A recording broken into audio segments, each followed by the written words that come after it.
Vážení občania a ľudia na Slovensku, tu modrý zajačik a je tu Veľká noc. Takže dnes si povieme o jednom článku a to je Veľká noc. Halelúja! Spievajme a modlíme sa spolu za nášho pána premiéra. Na Veľkú noc nám bývalí komunisti a strana Smer aj s pronárodnými silami ponúkajú z mŕtvych vstanie. Minulý rok bol náš birmovaný súdruh postrelený a údajne podľa jeho slov dostal 1 alebo 5 gúľ do brucha a to fakt teda nie je sranda. Hlavne keď mal takmer 60 rokov a je dokonca po niekoľkých bypassoch, ale zvládol to bravúrne na jednotku. Je to Terminátor. A na počudovanie na 15. deň doslova vstal skoro z mŕtvych a odišiel z Banskobystrickej nemocnice do domáceho ošetrenia do Bratislavy. Podľa slov jeho kamaráta Kaliňáka je Fico Terminátor a zvláda všetko. A hocičoho veru len tak nepoloží. Má dodnes fantastickú kondíciu a sako si zapína len jedným gombíkom. No a Robert Kaliňák takmer po roku na Veľkú noc vytiahol prestrelené sako a zakrvavenú košelu, a to pár dní pred Veľkou nocou. A ja mám pocit, že je to preto, aby vzbudil v ľuďoch úctu a lútosť a obdiv k nášmu súdruhovi pánovi. Nech mi Pán Boh odpustí moje zmýšľanie.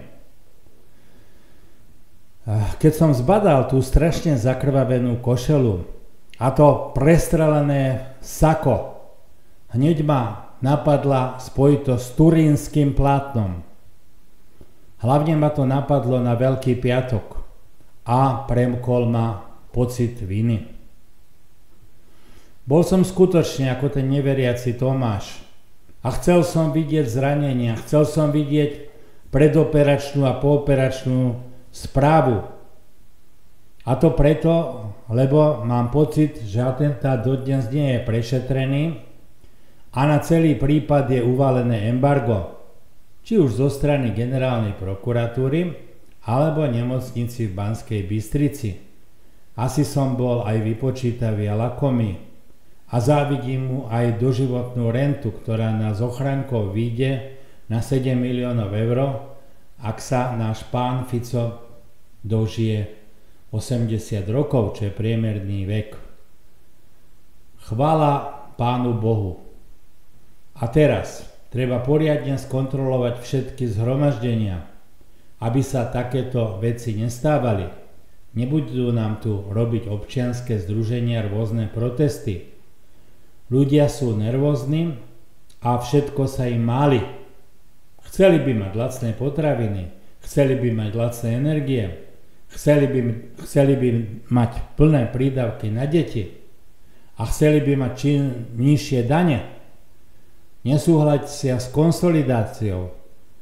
Toto všetko, zrejme tieto protesty zrodili aj teroristu Cintulu. Podľa vládnej koalícii teroristu Cintulu podporovalo hlavne progresívne Slovensko a teraz vysvitá, že možno, že aj demokratická strana. Dokonca teraz sa objavili nové strašné zábery vo fínskej televízii z atentátu.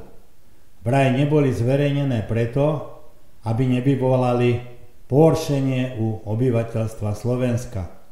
Neviem, čo je na týchto nových snímkach také strašné, lebo ja som tam nevidel krv, aj keď tvrdili, že tam tečie spod rukáva a že vraj pán premiér bol strašne rozstrielaný, tiež sa mi nezdalo, ale verme tomu, čo sa hovorí a píše.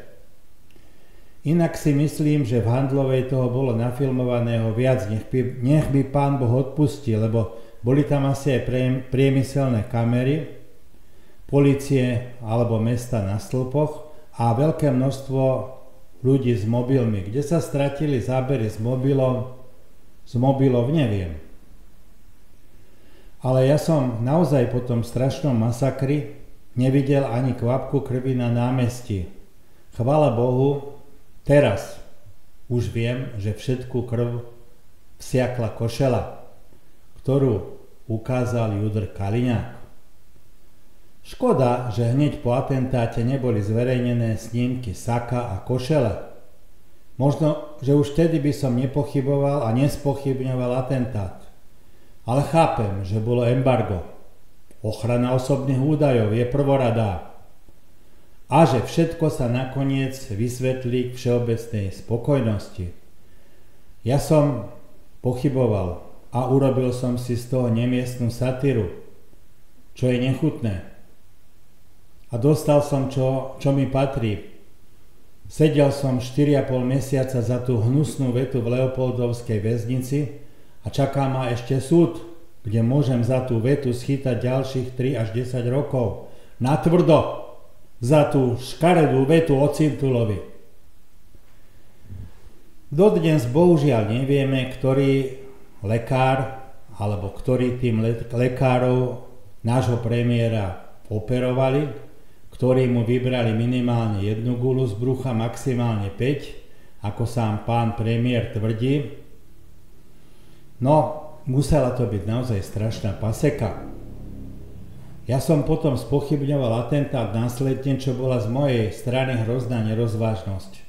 Atentát sa stal a hotovo. Teraz už viem, že je to tak. Dokonca mi to povedal aj Pročko. Dnes už naozaj nepochybujem a ľutujem, že som si z takejto veľmi vážnej veci uťahoval. Naozaj chcem vysloviť poďakovanie operačnému tímu a ošetrujúcemu tímu, lekárov a sestričiek a nechápem, prečo to je všetko utajené, ale má to asi svoj dôvod. Títo lekári, ktorí operovali nášho premiéra, si zaslúžia skutočne odmenu a vyznamenanie, lebo si myslím, že doslova spod lopaty hrobára zachránili tohto človeka. A veľmi sa teším aj na zverejnenie záverečnej správy z vyšetrovania prípadu. To si naozaj celé Slovensko požužňa. A ja som si dovolil zapochybovať.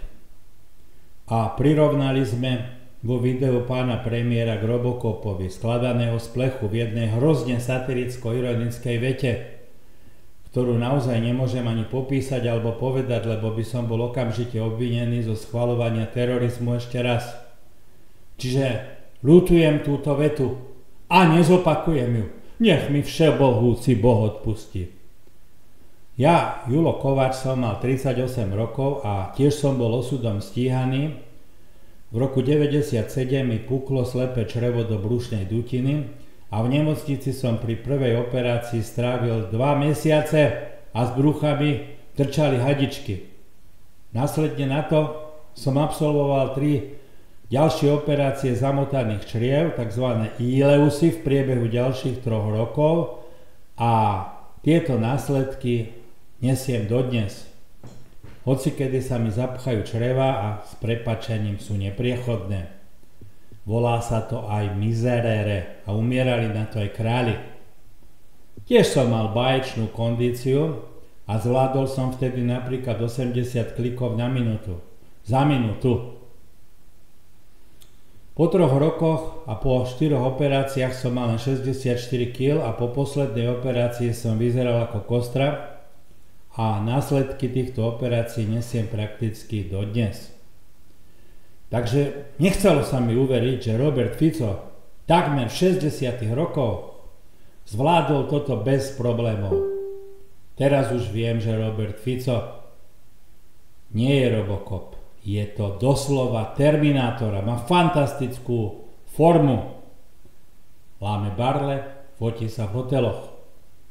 Necháva sa vtedy fotiť. Ale je to správne. Aspoň vieme, akého máme úžasného pána premiéra. Takéhoto premiéra nemá nikto. Takže si na záver zaspievajme. Halelúja, halelúja.